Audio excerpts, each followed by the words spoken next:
আসসালামু আলাইকুম সবাইকে হাবিব ইলেকট্রিক্যাল স্যানিটারির পক্ষ থেকে আপনাদেরকে জানাচ্ছি স্বাগতম ও শুভেচ্ছা। তো আজকে আপনাদের দেখাবো কিভাবে আপনারা একটা গোসলখানা এবং একটা টয়লেটের 4 ইঞ্চি ওয়্যারিং কিভাবে করবেন। তো চলুন শুরু করি।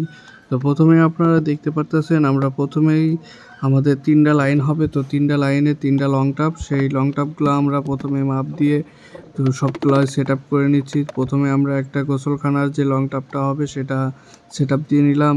তো এরপরে আমরা সেট আপ দেবো হচ্ছে আমাদের যে টয়লেটের ওইখানে মানে আপ ডাউন হবে। তো ডাউনের ওইখানে আমরা একটা পানির লাইনের পয়েন্ট রাখবো। তো সেটার জন্য আমরা লং টাপ ভালোভাবে সেটিং করে নিচ্ছি।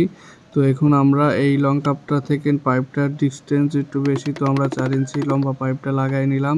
তো এখন আমরা ময়লার যে লাইনটা আমাদের প্যানের সাথে যে লং টাপটা থাকবে সেই লং টাপটা সেট আপ দেবো। তো অবশ্যই প্রথমে আপনারা লং টাপ এগুলা যেখানে লাইন হবে সেখানে বসায় সুন্দরভাবে মাপটা নিয়ে এগুলা মাপ দিয়ে আমরা সরাসরি বাহিরে এসে সেটিং করি, তাহলে আমাদের কাজটা খুবই সহজ এবং খুবই দ্রুত হয়। তো আপনারা চাইলে আমাদের এই পদ্ধতি অবলম্বন করতে পারেন এবং আপনাদের কোনো সমস্যা যদি হয় অবশ্যই আমাদেরকে জানাবেন, আমরা আপনাদেরকে সমাধান দেওয়ার চেষ্টা করব ইনশাআল্লাহ। তো আমাদের এখানে এগুলা কাজ কমপ্লিট। তো এখন আমরা পুরোপুরি সেটিং দিব। তো প্রথমে আমরা ময়লার যে লং টাপ সেটা আমরা পুরোপুরি সেট আপ দিছি। তো আমাদের এখানে ময়লা এবং পানি সমস্ত লাইন এক লাইন দিয়ে যাবে, যার কারণে আমরা ওইভাবে কাজটা করতেছি। তো এখানে আমাদের দেখতে পারলেন একটা লং টাপ, এখানে আর একটা লং টাপ।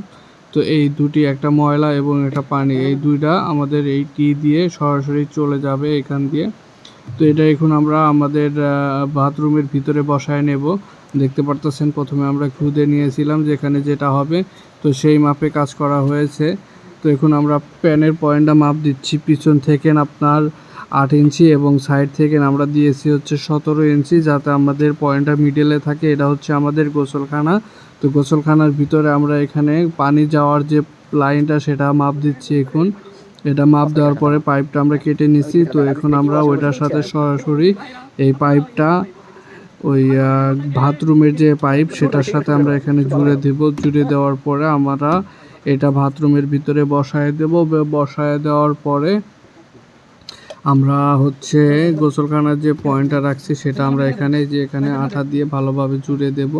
তাহলে আমাদের এই 3টা পয়েন্ট এখন বাহিরে বের হয়ে যাবে। আপনারা দেখতে থাকুন ভিডিওটা, অবশ্যই ভিডিও দেখেন, কিছু জানতে পারবেন।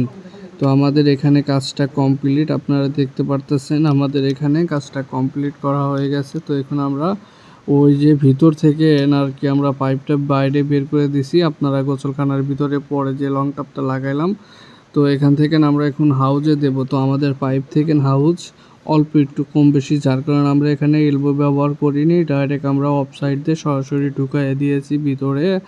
তো এতে আমাদের কাজটা আরও ভালো হয়েছে। এখানে আমরা যদি এলবো ব্যবহার করে ডোর ব্যবহার করতাম, তো সেক্ষেত্রে আমাদের পাইপটা হাউজের অনেক নিচে চলে যেত, দেখা যায় তো আমাদের হাউজের জায়গাটা নষ্ট হতো, যার কারণে আমরা এখানে অফ সাইড দিয়ে দেখতে পারতেছেন এইভাবে আমরা সেট আপ দিয়েছি। অবশ্যই জানাবেন যে কাজটা কেমন হয়েছে। আর আমাদের ভিডিওগুলো আপনাদের ভালো লাগলে অবশ্যই চ্যানেলটি সাবস্ক্রাইব ও ফেসবুক পেজ থেকে দেখলে ফেসবুক পেজটি ফলো করে সাথে থাকবেন, এরকম আরও গুরুত্বপূর্ণ ভিডিও পাবেন। আমাদের ভিডিও দেখলে আপনি কাজ জানতে পারবেন, শিখতে পারবেন, কাজের প্রতি একটা ধারণা পাবেন।